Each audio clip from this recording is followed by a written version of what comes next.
Karima-rima rin po ang sinapit ng 4 na kalalakihang namatay matapos sumalpok sa konkretong poste ang kanilang sasakyan. Nagpapatrol, Dolan Castro.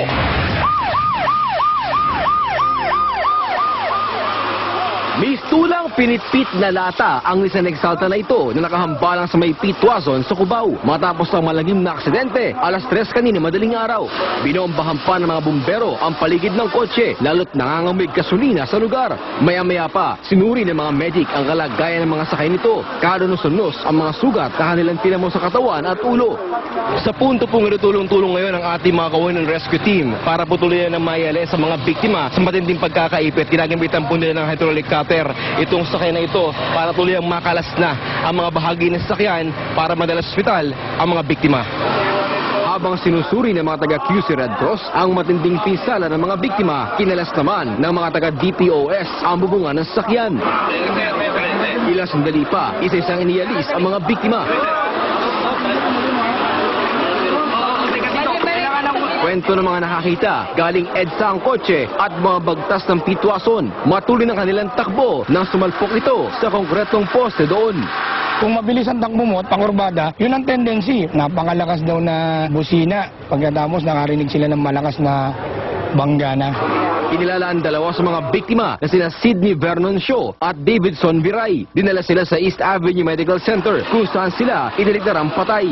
Huwag tumakbo na napakabilis. Yung tamang takbo lang ang dapat nilang gawin.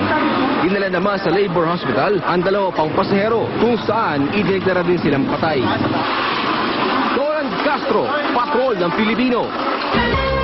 Posibleng tumaas ang presyo ng mga pangunahing bilihin kung magtuloy-tuloy ang pagtaas ng singil sa kuryente. Ito ang sentimiento ng mga negosyanteng balak ipasa sa mga consumers ang malaking gastos nila sa kuryente, lalo na ngayong napapadalas ang rotating brownout. Nagpapatrol, Zen Hernandez. 2 linggo nang nakararanas ng halos arawang rotating brownouts ang Metro Manila at ilang probinsya. Para sa mga negosyante, parusa ito dahil kahit pa may generator set, malaki pa rin daw ang kanilang gastos. Ay, yung gasolina. Bibili ka ng gasolina, may genset ka nga, pero yung fuel, binibili mo. Problema rin nila ang singil sa kuryente ngayong buwan. Ang mga nagpapatakbo ng malalaking supermarket, inihahanda na ang mga sarili sa mas malaking electric bill. Inaabot ng 3 hanggang 4 na milyong piso ang electric bill nila kada buwan. Kaya kung magtutuloy-tuloy ang pagtaas ng singil sa kuryente, mapipilitan din silang itaas ang presyo ng ilan nilang paninda.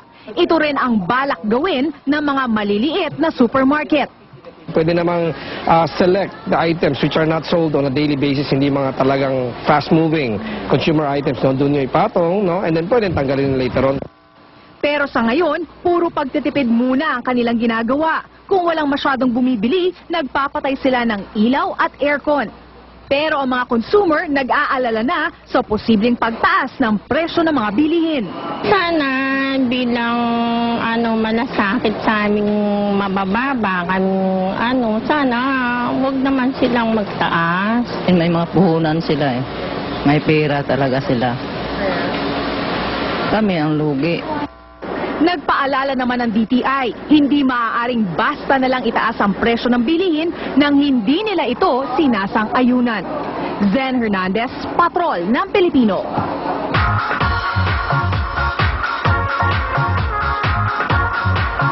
Kinababaliwa ng mga kapamilya teleserye mula Asia hanggang Africa. Talagang in-demand ng kapamilya soap opera na isnasalin na sa iba't ibang wika.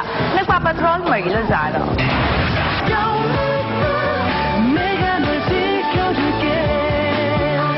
Sa panlasang Pinoy ang mga nakakakilig na Asian novelas. Kaya mapa Korean, Taiwanese o Chinese soap heartthrobs talagang tinitilian. Pero kung may mga Asian novela invasion sa bansa, hindi naman nagpahuli ang kapamilya teleserye na ngayon ay sikat na sa ibang bansa sa Asia. Gaya na lang ng Chinese version ng Pangako Sa'yo na hit sa China. Sa katunayan, pangalawa ito sa overall ratings laban sa local at foreign shows sa China. Ipalalabas din sa mainland China ang Ikaw ang Lahat sa Akin. Sana maulit muli, maging sino ka man at gulong ng palad. Sa Brunei, ipinapalabas ngayon ang Lobo. Isasalin sa English, Turkish, Khmer, Mandarin, French at iba pang mga wika ang mga palabas ng ABS-CBN. Je n'ai pas le choix. Ang kay tagal kitang hinintay na John Lloyd Cruz at Bea Alonso, idinob sa French para sa televiewer sa Europa at Africa. Que c'est très dur. Maging sa larangan ng musika, nagiging global ang mga Pinoy talent. Sinimula ng Asia's pop idol na si Christian Bautista ang pagkanta ng Bahasa at Mandarin Chinese na bersyon ng kanyang latest album. Kaming mga singers na fortunate enough to be able to sing in other countries, we are doing our best to show them that there's something more to the Filipino than corruption. Naniniwala si Christian na lalakas pa ang pagtangkilik sa mga Pinoy talent sa ibang bansa, lalo't likas na puno ng talento ang mga Pinoy. Marie Lozano, Patrol ng Pilipino. At susunod, exclusive, dalawa pang kontratang mahigit 1 bilyong piso. Nakuha rin ng Smartmatic kahit walang public bidding.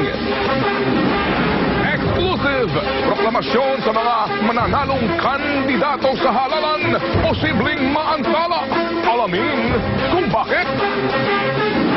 Estudyante patay sa hazing, 6 na sospek arestado. At pagkatapos na John Lloyd at Sam, Bea Alonso may bagong leading man. Kilalanin sa pagbabalik ng TV Patrol.